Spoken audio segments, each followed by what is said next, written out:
नमस्कार दोस्तों, कैसे हैं आप लोग। My self Ramanand Kuldeep, associate professor, राजकीय महाविद्यालय अजमेर, दर्शन शास्त्र विषय। मैं बीए पार्ट थर्ड ईयर के फिलॉसफी के विद्यार्थी जिनके सांख्य योग दर्शन एक पेपर है उस पर बात कर रहा था। और अब तक की चर्चा में मैं आप लोगों को ध्यान दिलाऊं कि हमने लगभग सांख्य दर्शन पर लगभग चर्चा पूरी कर ली। हमने जाना कि सांख्य दर्शन के प्रणेता है महर्षि कपिल। सांख्य सूत्र और तत्व समास नामक 2 पुस्तकें उन्होंने लिखी। सांख्य का सांख्य नाम क्यों पड़ा, इस पर चर्चा हुई कि विवेक ज्ञान पर जोर देने के कारण सांख्य दर्शन का सांख्य नाम पड़ा।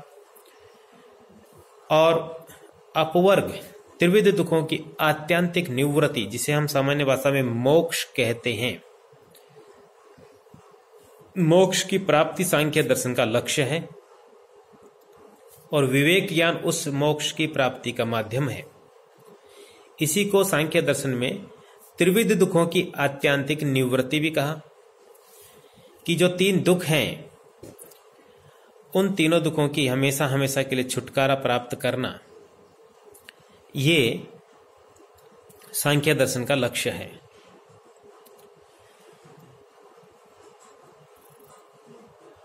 त्रिविध दुखों से छुटकारे के लिए लौकिक और वैदिक उपायों की चर्चा की और सांख्य ने उनकी जो आलोचना की है उस पर भी हमारी बात हुई। सांख्य मानकर चलता है कि लौकिक और वैदिक उपायों से त्रिविध दुखों की आत्यंतिक और एकांतिक निवृत्ति नहीं होती। क्षणिक निवृत्ति हो सकती है पर आत्यंतिक और एकांतिक निवृत्ति नहीं होती। उसके लिए विवेक ज्ञान ही एक सर्वोत्तम उपाय है, यह सांख्य ने समझाने का प्रयास किया। फिर सांख्य का हमने एक बहुत ही महत्वपूर्ण सिद्धांत लिया, सत्कार्यवाद का सिद्धांत,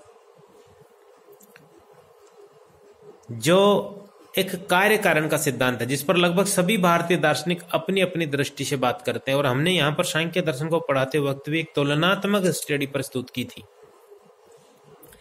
कि सत्कार्यवाद के संदर्भ में सांख्य दर्शन का क्या मत है, जैन मत क्या है, बौद्ध मत क्या है, वेदांत मत क्या है, न्याय धर्म का मत क्या है और वैशेषिक का मत क्या है। और हम निष्कर्ष पर पहुंचे थे कि जो 2 मूल सिद्धांत हमारे यहाँ चर्चा के विषय थे उसमें सांख्य का था सत्कार्यवाद और न्याय और वैशेषिक का था असत्कार्यवाद। और ध्यान दिलाऊं मैं आपको कि न्याय दर्शन के असत्कार्यवाद के खंडन के लिए ही सांख्य दर्शन में सत्कार्यवाद के पक्ष में 5 तर्क भी दिए गए थे। पुराने वीडियोज आप देखेंगे तो उनमें सारी बातें विस्तार से हैं। फिर हमने सांख्य द्वारा प्रतिपादित जो 2 मूल तत्व हैं, एक प्रकृति और एक पुरुष, उनके स्वरूप की चर्चा की। प्रकृति का स्वरूप और उनके अस्तित्व के पक्ष में तर्क, इसी तरह हमने पुरुष का स्वरूप और उनके अस्तित्व के पक्ष में तर्क, और फिर उनके बीच संबंध की बात की। सांख्य दर्शन द्वैतवादी है, 2 मूल तत्व मानता है। और मैं आपको जानकारी दूं कि कोई सा भी दर्शन हो, यदि तात्विक दृष्टि से वो द्वैतवादी है, अर्थात सृष्टि को 2 मूल तत्वों से उत्पन्न मानता है, तो फिर उस दर्शन में एक बहुत बड़ी समस्या जिसे हम द्वैतवाद की समस्या कहते हैं वो उत्पन्न होती। सांख्य दर्शन भी इस समस्या से अछूता नहीं है और हमने सांख्य दर्शन में कोशिश की समाधान करने की, लेकिन मैं सोचता हूं सक्सेस नहीं हुए। वो द्वैतवाद की समस्या ज्यों की त्यों बरकरार रहती है। और 2 विरोधी तत्व सांख्य में जो स्वीकार किए गए हैं, जब उनसे यह पूछा गया कि इनका संयोग क्यों होता है, क्योंकि बिना प्रकृति और पुरुष 2 विरोधी स्वरूप, एक जड़ एक चेतन, इनका बिना संपर्क हुए सृष्टि की विकास प्रक्रिया प्रारंभ नहीं हो सकती। तो सांख्य ने इसको विलक्षण संयोग कहा। और सृष्टि की विकास प्रक्रिया जो इनके संयोग से प्रारंभ होती है उसको भी हमने समझाने का प्रयास किया और उसको हमने सांख्य का उद्विकास का सिद्धांत कहकर पुकारा। और क्रमशः प्रकृति से लेकर जो अन्य 23 तत्व हैं, क्योंकि प्रकृति और पुरुष 2 तो मूल हैं और शेष 23 तत्व उत्पन्न होते हैं, तो सांख्य में कुल 25 तत्व माने गए। तो 23 तत्व जो प्रकृति के बाद उत्पन्न होते हैं वो इस क्रम में उत्पन्न होते हैं। अपने बात की थी, महत पहला तत्व था, फिर अहंकार, फिर अहंकार के 3 भाग थे, सात्विक अहंकार से 5 ज्ञानेंद्रियां और 5 कर्मेंद्रियों की उत्पत्ति हुई और एक मन की उत्पत्ति हुई। और फिर तामसिक अहंकार से 5 तन्मात्राओं की उत्पत्ति हुई और उन 5 तन्मात्राओं से 5 महाभूतों की उत्पत्ति हुई, पृथ्वी, जल, अग्नि, वायु और आकाश। और जो 5 तन्मात्राएं थी, शब्द, स्पर्श, रूप, रस और गंध, उनसे इन 5 महाभूतों की उत्पत्ति होती है। सांख्य के इन 23 तत्वों को और इनमें 2 और मिला दें, प्रकृति और पुरुष, तो उनकी एक चर्चा इस प्रकार भी की जा सकती है कि इनमें इनका जो प्रकृति और विकृति वाला जो स्वरूप है उस पर भी बात करें। तो प्रकृति का मतलब है कारण और विकृति का मतलब है कार्य।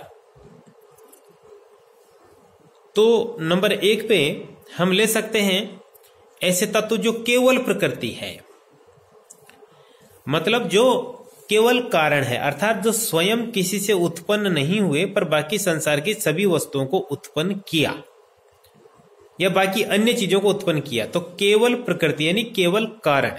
तो केवल कारण में इन 25 तत्वों में से सिर्फ एक आता है और वो है प्रकृति, क्योंकि प्रकृति किसी से भी उत्पन्न नहीं होती बल्कि प्रकृति ही बाकी तत्वों को उत्पन्न करती है। एक डिवीजन हुआ, ये एक वर्गीकरण हुआ प्रकृति।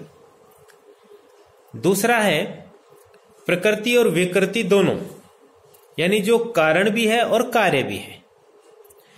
कार्य इसलिए है क्योंकि वो स्वयं किसी से उत्पन्न हुआ, और कारण इसीलिए है क्योंकि वो स्वयं किसी को उत्पन्न भी करता है। तो ऐसे तत्वों में एक है बुद्धि, क्योंकि बुद्धि जिसे महत कहा गया उससे अहंकार की उत्पत्ति होती है, और स्वयं बुद्धि प्रकृति से उत्पन्न होती है।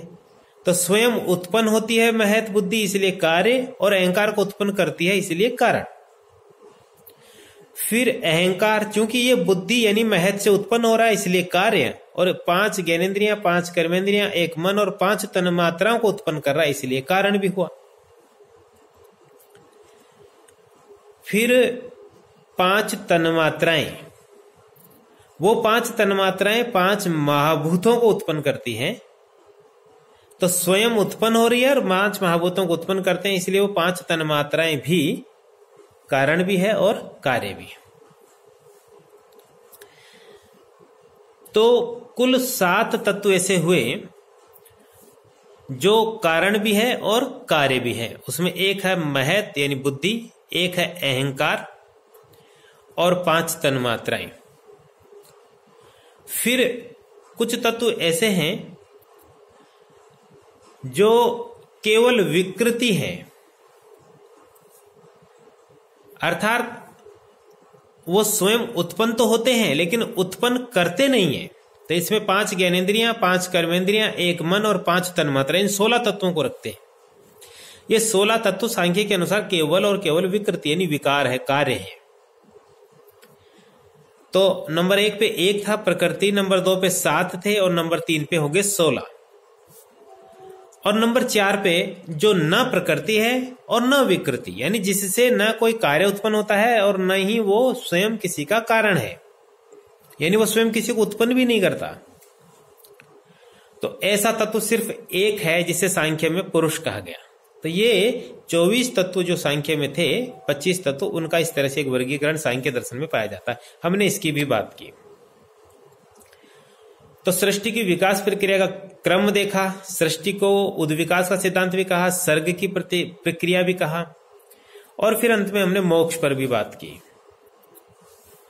और फिर मैंने कुछ छोटे छोटे सूक्ष्म शरीर, स्थूल शरीर, अंतःकरण आदि की भी बात की। आज एक और छोटा सा टॉपिक मैं इसमें ऐड कर रहा हूं, जोड़ रहा हूं, और वो है कि सांख्य द्वारा जो व्यक्त और अव्यक्त हैं वो किन अर्थों में समान है और किन अर्थों में असमान है। व्यक्त और अव्यक्त, अब ये जरा जान लें। 2 चीजें हैं, व्यक्त और अव्यक्त, और फिर 2 चीजें हैं कि इनमें समानता और असमान। तो अव्यक्त जो जब हम शब्द बोलेंगे तो वहां हमारा तात्पर्य है प्रकृति से। अव्यक्त का मतलब है प्रकृति, और व्यक्त का मतलब है प्रकृति से उत्पन्न होने वाले 23 तत्व। कौन से 23 तत्व? महत, जिसे बुद्धि कहा गया, अहंकार, 5 ज्ञानेंद्रियां, 5 कर्मेंद्रियां, 1 मन, 5 तन्मात्राएं, 5 महाभूत, ये 23 तत्व जो हैं इन्हें व्यक्त कहा गया। अब हमारा जो यह टॉपिक है वो है कि ये यानी प्रकृति जो स्वयं मूल रूप में है वो, और उससे उत्पन्न होने वाले तत्व जो हैं वो, इनमें कहां कहां समानता है और कहां कहां असमानता है। तो सर्वप्रथम हम समानताओं की बात करते हैं।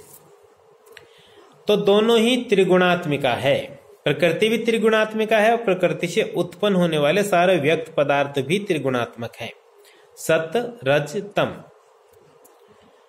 तो दोनों को त्रिगुणम कह सकते हैं, व्यक्त और अव्यक्त दोनों ही त्रिगुणात्मक है। फिर इसी आधार पर दोनों को अविवेकी कहा जाता है। अविवेकी का अर्थ है कि दोनों को एक दूसरे से अलग नहीं किया जा सकता, न प्रकृति से पुरुष को न पुरुष से प्रकृति को अलग किया जा, सॉरी यहां अविवेकी का अर्थ ये नहीं, सॉरी गलत बोल गया मैं। ये 3 जो तत्व हैं, ऊपर जो 3 गुण हैं, सत्य रज तम, इन तीनों गुणों को एक दूसरे से अलग नहीं किया जा सकता। ये प्रकृति की अव्यक्त अवस्था में भी होता है और प्रकृति की व्यक्त अवस्था में भी होता है। सॉरी, मैं यही बात कहना चाह रहा था। फिर दोनों विषय हैं, ज्ञान के विषय। किसके ज्ञान के विषय हैं? पुरुष के। फिर दोनों को सामान्य कहा गया, यानी किसी एक पुरुष के नहीं, सभी पुरुषों के ज्ञान के विषय। और पुरुष से यहां अर्थ क्या रखना? पुरुष से अर्थ है आत्मा। फिर दोनों ही अचेतन है, यानी जड़ है, प्रकृति भी जड़ है और उसे उत्पन्न होने वाले तत्व भी जड़ है, और प्रसवधर्मी भी है। प्रसवधर्मी यानी उनमें कुछ तत्व जो हैं किसी अन्य तत्व को उत्पन्न करते भी हैं। तो ये कुछ समानताएं प्रकृति यानी अव्यक्त और उसे उत्पन्न होने वाले व्यक्त में थी। अब असमानता, तो नंबर 1 पे है हेतु मत, अर्थात जो कार्य होता है उसका कोई न कोई कारण अवश्य होता है। महदादि यानी महत यानी बुद्धि आदि जो है वो कार्य है, विकार है, और उनका कोई न कोई कारण अवश्य है। इसी तरह 5 तन्मात्राएं, 5 महाभूत, ये सब के सब हेतुमान है, यानी किसी कारण से उत्पन्न हुए हैं। लेकिन प्रकृति अहेतुमत है। पहला अंतर कि जो व्यक्त है वो हेतुमत है और प्रकृति अहेतुमत है। हेतुमत का मतलब है कि जो कारण से है वो हेतुमत, और जो बिना कारण है यानी अकारण है, जिसका कारण नहीं होता, वो अहेतुमत। तो प्रकृति अहेतुमत और व्यक्त जो है वो हेतुमत, एक। दूसरा, जो व्यक्त है वो अनित्य है क्योंकि वो उत्पन्न हो रहे हैं प्रकृति से, परंतु प्रकृति नित्य है। और तीसरा, सक्रिय, व्यक्त सक्रिय है क्योंकि उनमें क्रियाशीलता होती है, और क्रियाशीलता का अर्थ है संसार के रूप में व्यक्त होना, परंतु इस अर्थ में प्रकृति को निष्क्रिय माना जाता है। प्रकृति इस अर्थ में निष्क्रिय है। लेकिन अपन अब एक मूल स्वरूप पढ़ा था, जब वहां हमने प्रकृति को सक्रिय कहा था, वहां सक्रिय कहने का अर्थ ये था कि प्रकृति में रजगुण है, रजगुण के कारण प्रकृति सक्रिय होती है। यहां बात हम अलग कर रहे हैं। फिर अनेक, ये व्यक्त अनेक है, प्रकृति एक है। महत, बुद्धि, अहंकार, 5 ज्ञानेंद्रियां, 5 कर्मेंद्रियां, 5 तन्मात्राएं, 5 महाभूत, और इन 5 महाभूतों से उत्पन्न होने वाला अनंत संसार, ये होने के कारण ये अनेक हैं, परंतु प्रकृति एक है।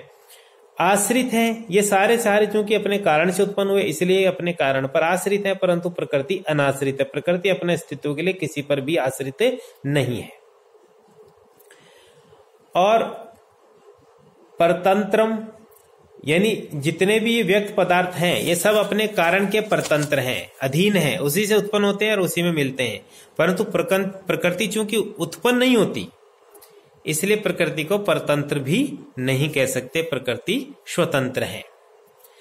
तो दोस्तों, सांख्य दर्शन में हमने ये छोटे छोटे टॉपिक्स बाकी जो रह गए वो लिए हैं, और हम जल्दी ही सांख्य दर्शन का जो एक दूसरा भाग है जिसे हम योग कहते हैं वो बहुत ही जल्द हम पूरा कराएंगे, उसको स्टार्ट करने वाले हैं। तब तक जय हिंद, जय भारत।